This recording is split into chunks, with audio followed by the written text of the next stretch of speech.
Pemirsa, dua tema utama yang akan kita bahas di Berita Satu View edisi Sabtu 17 Januari 2015 ini adalah polemik pencalonan Komjen Pol Budi Gunawan sebagai Kapolri yang ditetapkan sebagai tersangka oleh KPK dan menguak tabir penyebab jatuhnya pesawat dan pencarian para korban yang belum ditemukan pasca penemuan dua komponen kotak hitam pesawat AirAsia KZ8501.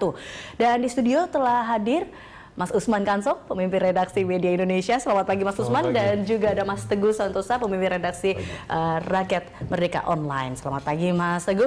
Dan pemirsa, sebelum kita lanjutkan dialog Berita Satu View ini, berikut kita akan melihat pernyataan dari Komjen Budi Gunawan usai jalani tes kelayakan dan kepatutan di Komisi 3 DPR RI. Kami mengikuti saja nanti apapun yang diputuskan DPR. Anggota Dewan Perwakilan Rakyat sangat kami hormati. Masing-masing mempunyai penilaian, jadi silakan nanti kita tunggu apapun diputuskan kami. Pak Budi, Bapak akan terpilih menjadi Kapolri Pak Budi. Nanti status Bapak sebagai tersangka apakah tidak menjadi beban dalam bekerja sebagai Kapolri Bapak? Semua proses kita ikuti sekarang, proses di DPR harus kita hormati dan ikuti. Kemudian kami tetap selalu berpijak pada langkah-langkah hukum. Sepanjang itu mengikuti prosedur hukum yang benar, ya kita ikuti. Pak, tidak berniat untuk mengundurkan diri, Pak. Jadi kedua, Pak Budi. Pak, tadi sempat disinggung soal rumor politik mantan tersangka Bapak antara Cikes dan di sana. Sejauh mana rumor politik itu benar? Kebenarannya? Nah, kami sendiri belum tahu ada apa di belakang ini karena mengapa kok tiba-tiba pada saat saya telah diputuskan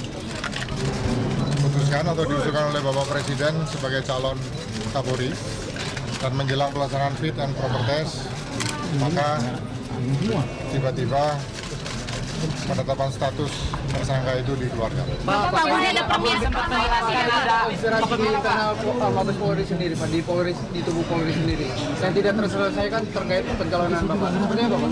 Saya tidak bisa menjawab di sini. Silakan rekan-rekan mungkin lebih tahu bisa menduga. Pak Budi tadi menjelaskan soal kepemilikan aset yang di Subang sama yang di Bogor. Sumber dananya dari mana, Pak? Semua sudah dituangkan di dalam laporan harta kekayaan secara transparan apa adanya dan secara jujur. Maksud kami baik, jadi tidak ada yang kita tutup-tutupi. Apapun keputusan Bapak Presiden dan Dewan Perwakilan Rakyat yang kami hormati, kami siap. Pak Budi, terkait kedatangan Pak Suhardi Alyus setelah penaikan dari Presiden itu ke KPK terkait temuan baru kasus Bapak seperti apa? Saya sendiri Pak, jangan Pak, respon keluarga gimana Pak? Harus mengatakan diri Pak, perasaan Pak Budi sendiri. Respon keluarga Bapak, Pak Budi tengah, Pak Budi, pokoknya Pak Budi. keluarga pada prinsipnya mendukung.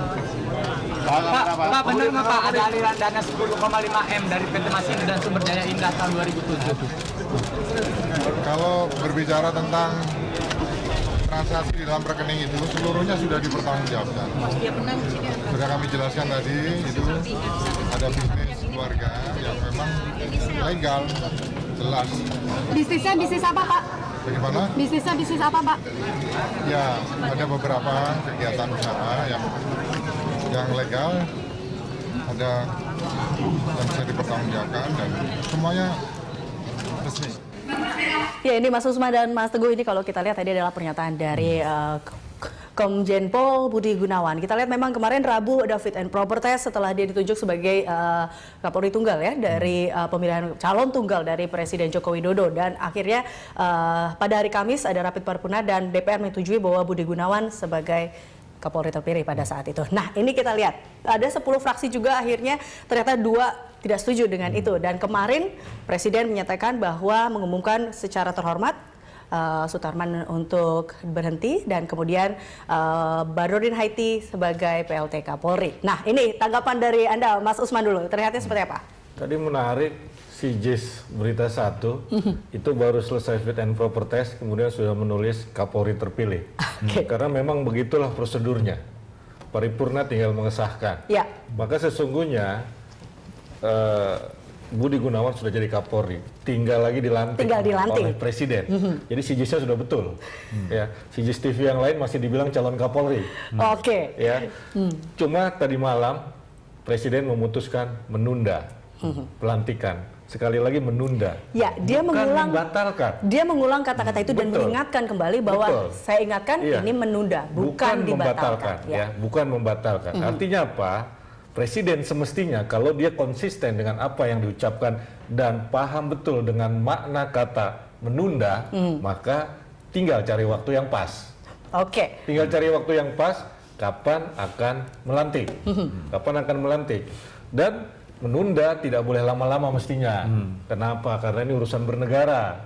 Ya, tidak baik, tidak elok menggantung urusan bernegara terlalu lama. Karena itu mestinya presiden melantik Budi Gunawan mungkin dalam 1 kali 24 jam, 3 kali 24 jam. Sebab kalau menunggu proses di KPK akan terlalu lama. Ya, KPK ini kan kadang-kadang ada yang cepat, ada yang lama, bahkan katanya ada yang bisa diorder mau cepat atau mau lama begitu kan, lewat jalan tol atau lewat jalan Tamrin yang macet begitu.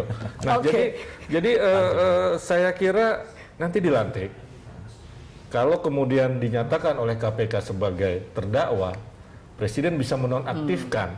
Ini juga lucu. Ada Kapolri yang diberhentikan, ada Kapolri yang sudah ditunjuk. Tapi tidak dilantik, ada Kapolri yang PLT. Ada Kapolri TDL tidak jadi dilantik. Itu dia. Gitu kan? Ini menarik. Mestinya kemarin itu Presiden melantik dulu Budi Gunawan, baru ada PLT-nya. Ini PLT siapa? Karena nggak ada Kapolri. Kapolri sudah diberhentikan. Kapolri Sutarman. Sutarman sudah diberhentikan. PLT siapa dia? Pertanyaan kita kan itu. PLT Sutarman tidak mungkin. Karena begitu DPR sudah menyatakan Budi Gunawan lolos, maka otomatis sama juga dengan otomatisnya Budi Gunawan menjadi Kapolri. Kan begitu? Iya. Maka dia PLT siapa? Pertanyaan kita kan itu. Jadi muncul lagi pertanyaan baru setelah ini, kenapa muncul ini? Kalau Mas Teguh, Anda juga melihatnya seperti itu? Ya, tapi yang pertama gini, saya sampaikan dulu, saya senang sama proses ini ya, karena terjadi perpindahan potensi konflik dari akar rumput masa. Kemarin kan orang masih sibuk tentang KMP lawan KIH gitu ya. Kemudian kita lihat proses ini membuat demarkasi itu jadi nggak ada gitu. Dan orang jadi tahu bahwa politik itu memang bukan persoalan persoalan sangat nobel gitu. Ini tergantung pada isu. Nah, terkait dengan masalah ini saya kira pesan Pak Jokowi kemarin mesti kita tangkap dari sudut yang berbeda juga. Waktu dia mengatakan bahwa ini kita tunda, bukan kita batalkan, dan dia ulangi lagi 2 kali kalau tidak salah. Saya kira itu message-nya mungkin bukan ke kita. Ya kan, mungkin bukan ke kita message-nya, tapi itu lebih kepada pihak-pihak yang selama ini dianggap berada di sekitarnya dan sedang bermain juga di balik kepentingan ini, ya kan? Kita tahu di situ selama ini kan ada cerita tentang desakan yang cukup kuat dari Teguh Umar misalnya dari keluarga Ibu Megawati. Mungkin itu tujuan ke sana supaya bersabar dan seterusnya gitu.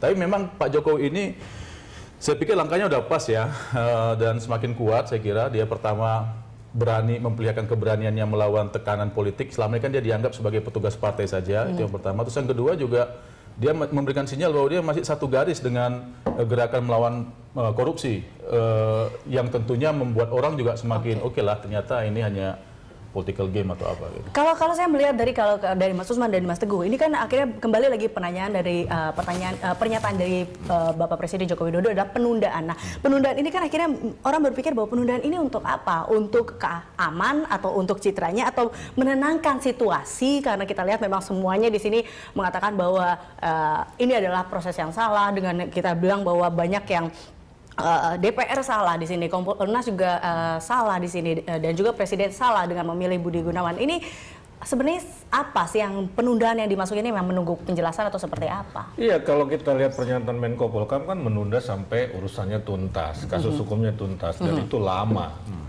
Maka akan terjadi proses, kita tidak tahu. Bisa jadi KPK nanti ngebut, bisa jadi. Itu pesan tadi yang disampaikan Mas Teguh juga pesan buat KPK. Cepetin dong kasusnya. Jangan sampai kelamaan. Karena dalam banyak kasus, misalkan sudah Dharma Ali, itu sampai sekarang belum ditahan, tersangkanya sudah lama, belum jadi terdakwa juga, itu sudah berbulan-bulan, begitu kan. Nah, tetapi kalau Presiden berpikiran seperti itu artinya kan Presiden cuma buying time.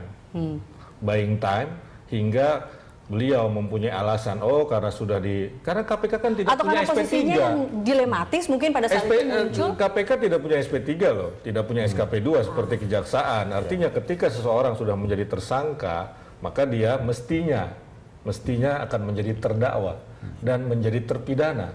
begitu loh. Nah, jadi ini yang sebetulnya kita harus antisipasi.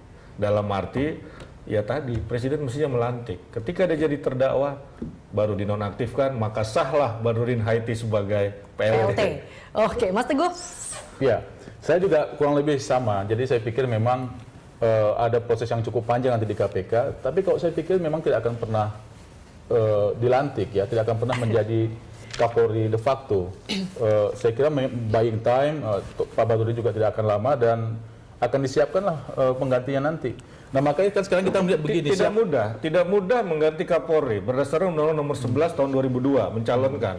Kecuali DPR menolak, maka Presiden mengajukan calon baru.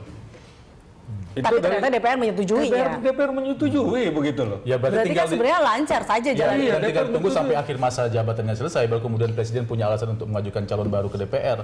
Dan saya kira itu akan dilakukan juga oleh Presiden. Karena ini kan sudah jabatan siapa? Ya, kita lihat masih banyak. Masa jabatan siapa yang kita tunggu selesai? Pak Badrudin Haiti, dia akan selesai sebagai PLT kan juga tidak lama lagi. Ya, maka PLT lagi mestinya. Dia bukan Kapolri. Nah, itu dia. Oke, baik, kita akan lanjutkan perbincangan ini Mas Usman dan juga Mas Teguh. Kami akan kembali pemirsa sesaat lagi.